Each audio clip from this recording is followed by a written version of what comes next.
but I eat a lot more fish. I used to be like a steak and potatoes every night kind of guy. Now it's just for special occasions. I'll have a little bit, but I eat a lot more fish. 2, rescue 78, stroke. Do it. They have tests you can do in your own home in the privacy of your own bathroom, and they're very, very accurate, and they let you know if you have some of the risk factors, and then you should go in and have an actual colonoscopy. But I advocate that everybody should, try to get in there and have a look. Well, they say do a test. Most screeners say do a test at 50. Yeah. But here's the thing. You went in and got a test because of your awareness with your friend, and what happened to you? Yes, and I went in and they found precancerous polyps, and had I waited until I was 50, very good chance I would have had full-blown cancer. See, and if you were born in the 90s, your chances of getting colon cancer have doubled, and your chances of developing rectal cancer have quadrupled. Do they know why that is? I don't know, and I don't know exactly what the information is on that, but I wanted people to hear the statistics so that it would make them think that they got to go and get the information.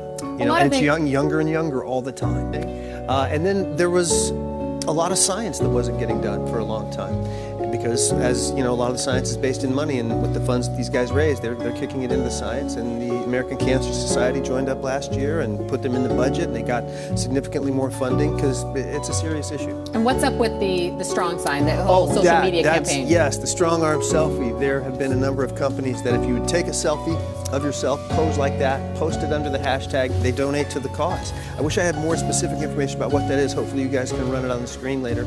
But that's what that's about. Yeah, strong arm selfie. Well, the strong arm selfie, they get $1 for every time they post. So it's kind of like a matching. Exactly. So exactly. Dollar for dollar. And that's all you got to do. Oh man, I hope I'm not the only one on YouTube that's talking about this. Please, let there be somebody else out there who can at least wonder what happened to Luke Perry. The media will not question why he died.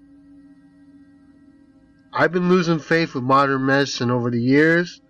Luke Perry's death is just another reminder that eating fish for better health is not the answer. It seems like Luke was trying to do all the right things. He cut back on red meat. He was eating more grains. He had a membership at the gym that he would frequent. He was seen walking his dog daily. So why does a 52-year-old man who appeared to be healthy all of a sudden have a massive stroke? I can tell you it was most likely his diet of Pacific seafood, and his doctor was telling him to eat the fish. That's right, his doctor was recommending him to eat more fish. And the fish Luke Perry ate most likely came out of the Pacific Ocean. Luke Perry lived not far from the Pacific Ocean in Beverly Hills. Quote, "I used to be a steak and potatoes kind of guy. Now it's just for special occasions I eat a lot more fish." Please, if you have a better explanation why Luke Perry died, you're welcome to leave your comment below. I do not delete any comments unless they're full of curse words, so you're welcome to speculate on what happened to him. So Perry actually had some precancerous polyps in his colon around 49, and that's when he uptaked more fish from his doctor's advice. As a result of his doctor's discovering growth, Perry changed his diet to decrease his risk of colorectal cancer. "I used to be a steak and potatoes kind of guy. Now it's just for special occasion. I eat lots more fish and natural grains and fibers." Do we have a way to do an autopsy to find out what causes a stroke? Is there any way that we could test the exact location of the stroke and see if there's any type of radioactive deposits left over from Fukushima? Is that possible? He suffered a massive stroke.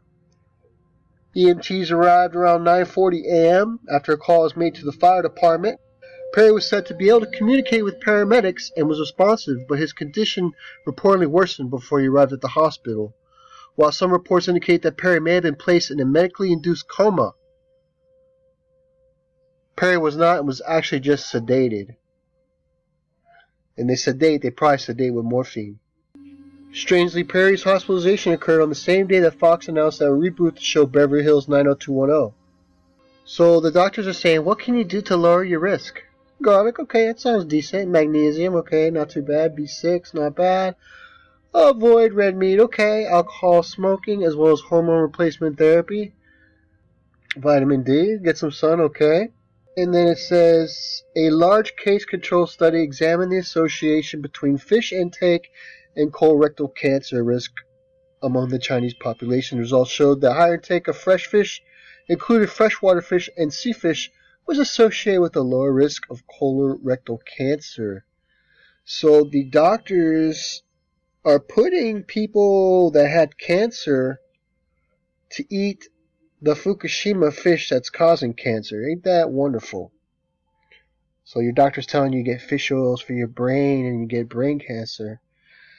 And then you eat the fish and then you get sick. And then you have to go to the doctor. You see what's happening here? Eat more fish. Tips to prevent colorectal cancer. Look at that. So he was pushed by his doctor to eat more fish.